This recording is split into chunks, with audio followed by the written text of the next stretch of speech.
The NBA season is now officially a month in, and to me, we've had our fair share of surprises, good and bad. I'm gonna be honest, going into the year, I really didn't understand the in-season tournament that well, and I thought maybe Adam was doing a little bit too much to our league. But the month of November, it's been spicy. That 500 grand, it's bringing out some intensity early in the year that we're not really used to seeing. Young teams breaking out prematurely, young players breaking out kinda prematurely, and the conference is being extremely unpredictable and not really looking at anything like we imagined. We say it every year, I know, but this season, it's had a level of parity, newness, and excitement to it that hasn't quite always existed in the last decade. Today's video is sponsored by Manscape. Manscaped is always making sure that they stay way on top of their game, and today is no different. I want to present you guys with their brand new and improved Performance Package 5.0 Ultra. This package features their brand new Lawnmower 5.0 Ultra, which comes with 2 interchangeable skin-safe blade heads and a new foil blade that you can attach for the cleanest shave. Also, it has a brand new LED light that's bigger and introduces a brand new dual temperature feature specifically catered to different skin tones. This package also includes the Weed Whacker 2.0 to keep hair out your nose and your ears, the Crop Soother and Preserver to keep you fresh and clean down there, and 2 free gifts. If you want to get this bundle of tools that really every man needs for 20% off plus free international shipping, click the link in my description box below or use my promo code SWISH at checkout. That's 20% off plus free international shipping with my promo code SWISH, only at manscaped.com.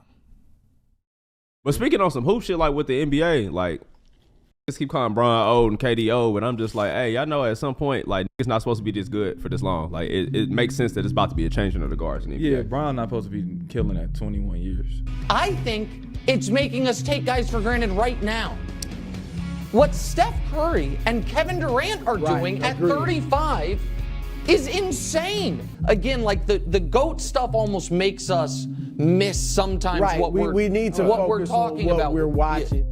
I don't care how you may have felt about some of these players in the past, but we have to acknowledge our legends still being our legends. Sometimes I feel like we watch a LeBron or a Steph or a Kevin Durant, or even to a lesser degree, a Jimmy Butler stat-wise, and we forget to appreciate what exactly we're watching at this specific stage of their careers. LeBron James is officially the oldest player in the NBA currently. And yes, we understand he's a unicorn, but I need people to understand exactly how much of a unicorn this dude really is. In the past decade, these have been the oldest players in the league, and this has been their production. It's not normal to even have half the production LeBron has and literally be the reason your team's head is really above water. If you've watched the Lakers this year, they've struggled significantly in the first half. In fact, they're next to last in first half point differential. This team has needed LeBron's heroics, mainly in the crunch time, to even be above 500 thus far.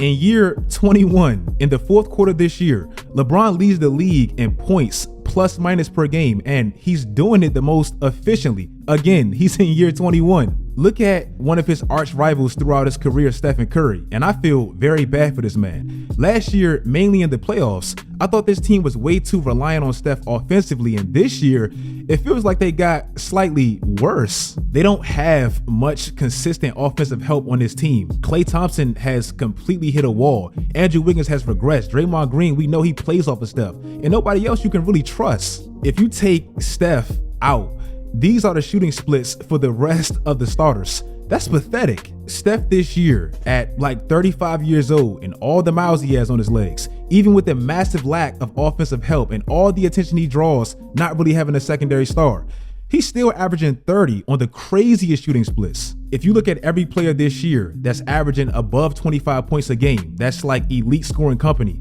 Steph is the most efficient of them all. And look who's right below him. I thought last playoffs, Devin Booker was becoming the best player on Phoenix as Kevin Durant aged. But nah, it's still Kevin Durant. Bro, this man, like Steph, is 35 years old, averaging 31 on damn near 53, 52, 90 splits. That's ridiculous. He's 8 years older than Devin Booker, who's missed 8 games. He's 5 years older than Bradley Beal, who's only played 3 games. And he's willing them to wins on a night-to-night basis. Like LeBron, out of everybody on this team, he has by far the highest plus minus. And to me, you can't take stuff like this for granted. Kobe played his last playoff game at like 33. Michael Jordan at like 35. Magic Johnson really at like 31. These three are 35 years old plus, well into their primes with a lot of mileage on their bodies, still producing at an extremely high level. When Ime Udoka took over for the Houston Rockets, I just knew the culture would change, but not really this fast. Defensively, the Rockets for the past 3 seasons, they've been ranked 26th, 29th, and 29th. We know Ime has a reputation of prioritizing defense, and we've seen how much he helped Boston in his first year. Now in Houston, they added some many pieces that some people underrated, and they completely did a 180 with how they compete. This team is ranked 4th defensively. They're forcing teams to shoot poorly from the field and from deep. And the additions of a Dylan Brooks, a Fred VanVleet, and Jeff Green, championship experience, it helps balance out a team that was extremely young with no real vets. Now they can combine that with a young Şengün who's breaking out, Jabari Smith Jr., Jalen Green to help balance out the culture, and they're really maximizing what they have. I said in my bold prediction video that OKC is going to make the playoffs within those top 6 spots, so no play-in, and Chet Holmgren is going to win the Rookie of the Year. Damn, bro.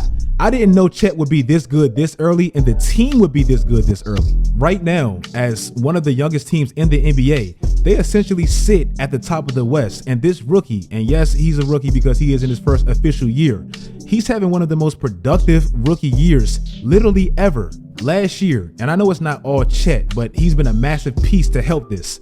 They've ranked 15th defensively. They've leaped all the way up to 5th. This man is averaging 17 points, 8 boards, and 2 blocks on 56, 43, 88 splits. That's crazy for anybody, but definitely a first-year player. And look at the effect of that on the team collectively. They're top 2 in field goal percentage. They lead the league in 3-point percentage. They're killing the West in point differential.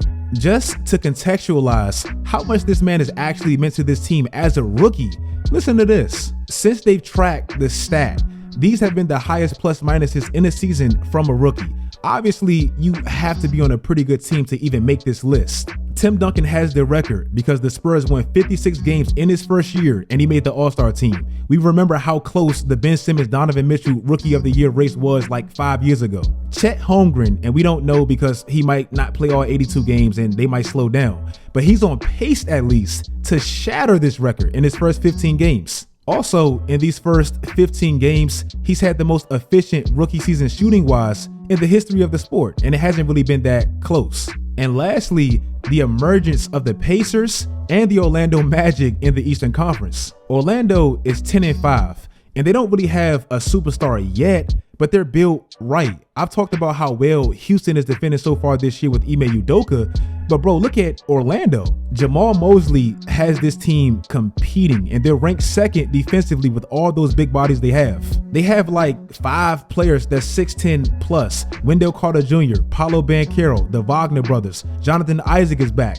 And offensively, they have so much depth in their backcourt, and Markelle Fultz isn't even there yet. It feels like all those consistent top draft selections that they really stacked over the past few years is now paying off. And if Paolo and Franz Wagner and Markelle Fultz, if they can continue to build chemistry and kind of will that team a bit offensively, because that's still where they struggle, in the East, they can start to make some noise as one of the younger teams in the league. And the Indiana Pacers. We know Tyrese Halliburton is like the next superstar. I got a whole video on that class next. But it's not just him. Everybody is playing well off of him, and collectively, that team, they're next. I don't know exactly what their ceiling is with this specific unit, but offensively, Tyrese Halliburton this year, he's been leading a machine. This team, this young team, is leading the league in points, assists, field goal percentage, 2-point percentage. They're top 3 in 3-point percentage. They're next to last in turnovers, and they have 8 players, all averaging double figures. Also, and we know, Tyrese is dealing. He's the new point guard, and he's taking it to a whole nother level. But he's not doing it in a traditional hold the ball all day way. everybody is touching the rock. We know Tyrese Halliburton is leading the league in assists, but he's also 41st in not turnovers, but usage percentage. He's playing some of the most efficient basketball we've ever seen. He's also top 10 in true shooting percentage. This team as a whole, they've found their identity and obviously their next superstar. And the convo between Tyrese Halliburton and De'Aaron Fox, 2 point guards that once shared the same backcourt, it gets more intriguing by the game because to me, they're both dogs. If you guys like this video, make sure you guys like this video. Tell me in the comments what has been the most surprising thing to you so far. I could have talked about Philly and obviously them still being good without James Harden, but I've been talking about Harden so much, I kind of didn't want to. Follow my social media sites, turn on post notifications. I hope you guys had a great Thanksgiving and Black Friday and all that stuff. Do all that great stuff, guys, and until next time, as always, stay tuned.